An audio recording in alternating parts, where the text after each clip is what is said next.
Bienvenue dans ce nouvel épisode qui parle de Rock War. Aujourd'hui, on va parler d'un des trois groupes principaux, Jets. Le groupe de Jay est né suite à un concours de circonstances. Tout d'abord, le prénommé Jay est viré de son ancien groupe Bronto Beats. Son frère Adam a comme par hasard des compétences en basse. Et le meilleur batteur du lycée n'est dans aucun groupe. Sans oublier Théo, le psychopathe de service, qui lui est toujours disponible pour foutre la merde. Pour faire de la musique de façon talentueuse et engagée. C'est ainsi que, suite à son renvoiement de son ancien groupe, Jay rentre chez lui et il pleure dans sa chambre. À ce moment-là, Adam, son frère, arrive et lui propose de lui-même de créer un groupe, car il y pensait depuis un moment. Il décide alors de recruter Théo et Babaton. Ainsi, Jet est un groupe avec une rythmique très forte, grâce à son batteur, Babaton, qui est très bon, et à un bassiste qui est bien en place, Adam. Il y a aussi des textes plutôt intéressants, grâce à Jay. Et bien sûr, le caractère de ce groupe vient de Théo, le psychopathe, qui a une voix extrêmement grave, et qui ne chante pas particulièrement bien, mais qui a une prestance. Ce groupe se formera seulement 2 semaines avant le concours de tremplin musical. Durant ce concours, ils se feront repérer par la production de Rock War pour se retrouver dans cette émission. Tous les membres de Jet sont extrêmement confiants quant à leur avenir dans ce groupe. Même avant le concours, dès le début, on sent qu'il y a vraiment un élément entre eux, quelque chose qui fait que ça marche.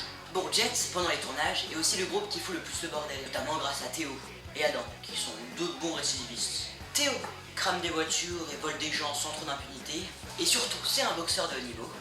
Adam, plus compatissant et plus humain, n'hésite pourtant pas à utiliser la force, notamment parce qu'il va à la salle de muscu. Ce groupe va aussi être soulevé par des rivalités, notamment causées à cause de Summer.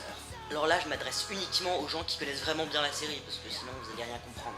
Au pire, si vous parlez pas français, là vous allez vraiment rien comprendre. Remarque, si tu parles mexicain, je vois pas trop ce que t'as à foutre sur ces vidéos.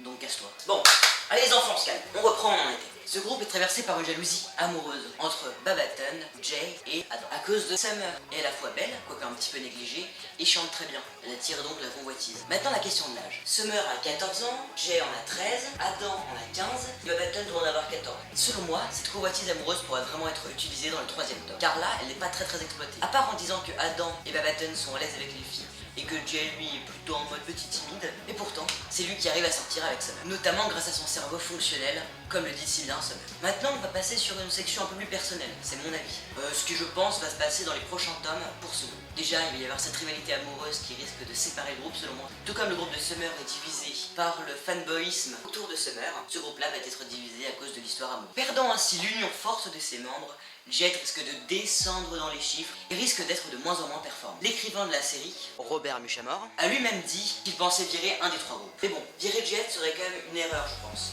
car il y a beaucoup de personnages très intéressants, notamment grâce à la famille de Jay. Alors voilà, cette vidéo est terminée. Si vous pouvez me dire en commentaire ce que vous en pensez. En ce moment, je suis en recherche sur la chaîne pour voir qu'est-ce qui pourrait vous plaire. J'ai tenté des critiques pour voir ce que ça donnait, mais ça n'a pas l'air de trop vous plaire. La critique, vous allez donner à tout. Et des vidéos plus classiques avec seulement des images qui les filment en arrière-plan.